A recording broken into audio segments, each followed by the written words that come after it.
Kí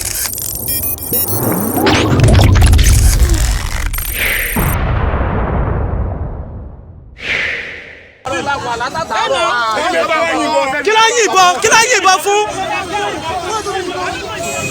Ẹ máa ṣe broadcast.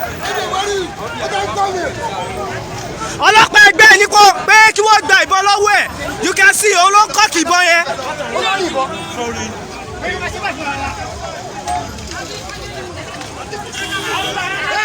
You can see what is going on there. Ẹ máa ṣe broadcast yìí. Kí ló yìnbọn fún? We have all been here since morning.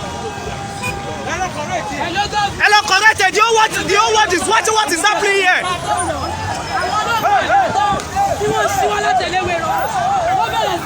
Yes, hey, caution guy here. Caution here. Caution. Kí ló yìnbọn fún?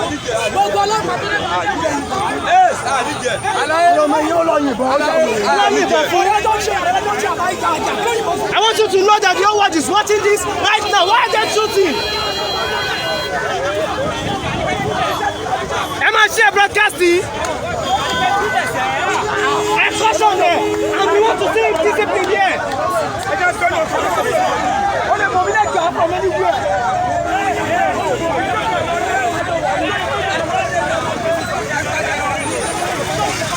Caution guy here. Caution guy ṣe wọ yellow. Where is he? Where is he? Sir.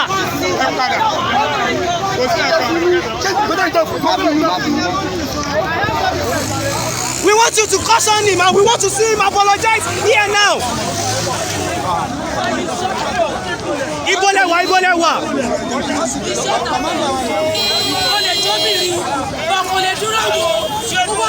Your word is watching everything now. Let every man use stray bullets.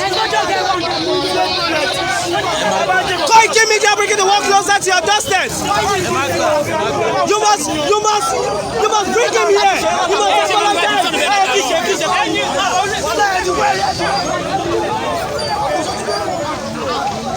You must apologize to the whole world at my front here, or else something will happen here.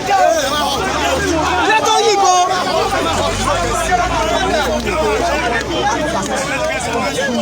Straight bullet, you know inside. He's shooting a straight bullet. And he will come here.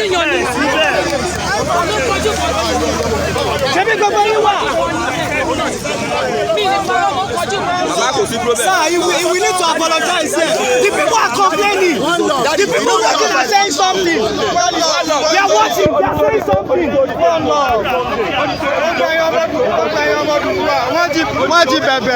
Oh, Mr. Lawal, ẹ̀yin tó fẹ́ sọ̀rọ̀.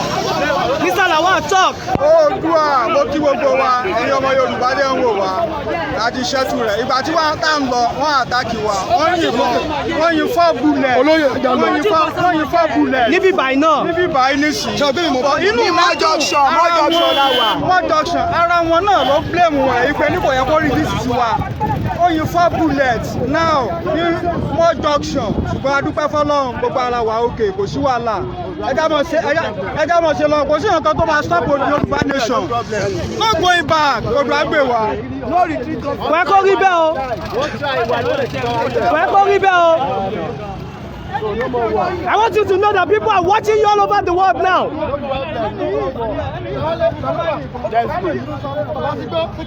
Me on the end broadcast to tell you about what I apologize to the whole world. I won't end this broadcast. Me on the end broadcast if he doesn't come here to apologize. More Joshua wà l'Abẹ́òkúta níbí báyìí. Koiki Media bringing the world closer to your doorsteps. Ìbọn tó yìn tó bá jẹ́ pé ọmọ yìí ò jàmọ̀lá àtẹwẹ́dún ni ní táwọn ìkọlọ́ máa wí o ẹ̀ ń tọ́ wa o ẹ̀ ń tọ́ wa o ẹ̀ ń tọ́ wa o ẹ̀ ń tọ́ wa o. Anybody ní passport anybody ní o kó wá gbà o. Ṣé passport ẹ ní? Passport ẹ ní ẹ má ní kó wá gbà o nínú yàn wá o.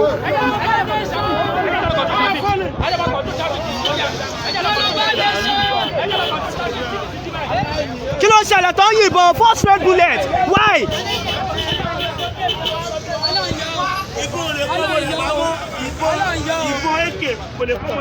Mi ò ní end broadcasting. If my boss doesn't call me from home to end this broadcast, I'm not ending anything. And I'm going to show the world what is happening here. We are not out here. We are. Oh my God. Mi ò end broadcast lele. End it.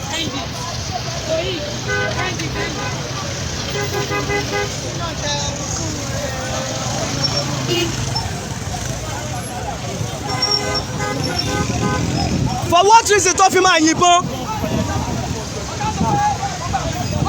Yes, you are seeing SWAT. Why did you shot? Why? 4 straight bullets. Why? To your own brother. You are not fighting me. Wàbí láti wá bá yín jà náà. On a peace team.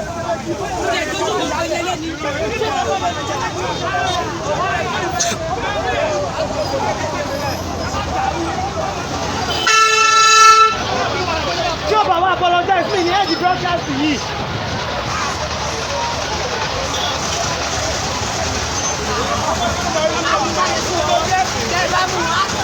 Koiki Media bringing the world closer to your doorsteps.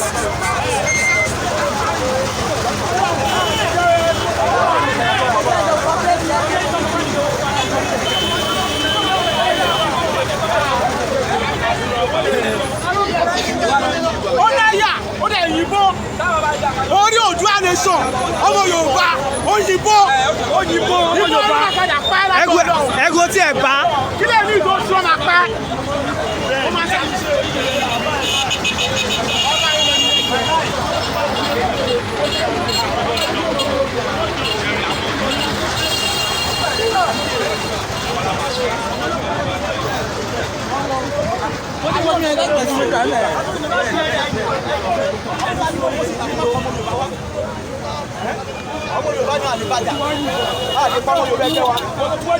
Àwọn àbí láti wá bẹ anybody jà náà. We are going to exercise our rights.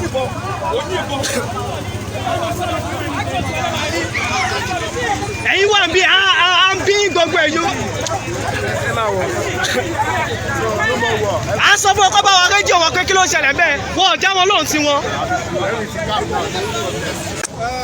Oòduà ìṣọ̀kan ojú gbogbo wa Oòduà gbé wa àṣẹ mọ́ junction la wà à ń lọ ni àwọn ọlọ́pàá yẹn dé ṣàìdé àtàkì wa wọ́n yin búlẹ́ẹ̀tì 4 sí wa ṣùgbọ́n a wà òkè kò sí nǹkan tó ṣe wa bá lé orí ìyá rẹ̀ ń bẹ lẹ́yìn rẹ̀ ọlọ́pàá sáré fi mọ́tò gbé sá lọ wọ́n escape ṣe rí báyìí. Ìkejì lélẹ̀ ara ẹ̀ tún lélẹ̀. Okùn méjì máa rí rárá. sẹ́ẹ̀tìrì tó yìn sí wa sẹ́ẹ̀tìrì tó yìn sí wa ẹ wo nọ́mbà ẹ̀. ọ̀tá méjì tó yìn sí wa àwọn ọ̀gá wọn Oòduà ìṣọ̀kan ṣùgbọ́n àwọn ọ̀gá wọn sáré yọjú wọ́n bẹ̀bẹ̀ wọ́n sáré gbé escape so wọ́n bẹ̀rẹ̀ sí ní dọ̀bálẹ̀ pé kájọ ká má bínú torí báwọn fa wàhálà àwọn náà náwó wàhálà sí wa àwa ò kì í ṣe oníjàgídíjàgan. Ọ̀tá tó yìn ni o.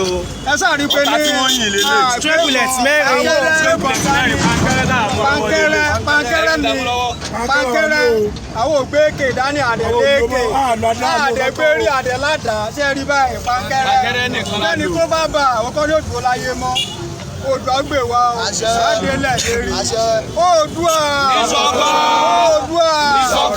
Yorùbá nation Oòduà gbé wa o Safe journey. Comrade Lawal, safe journey. Ọ̀ṣun state coordinator. Comrade Lawal Yorùbá nation. Thank you. Safe journey.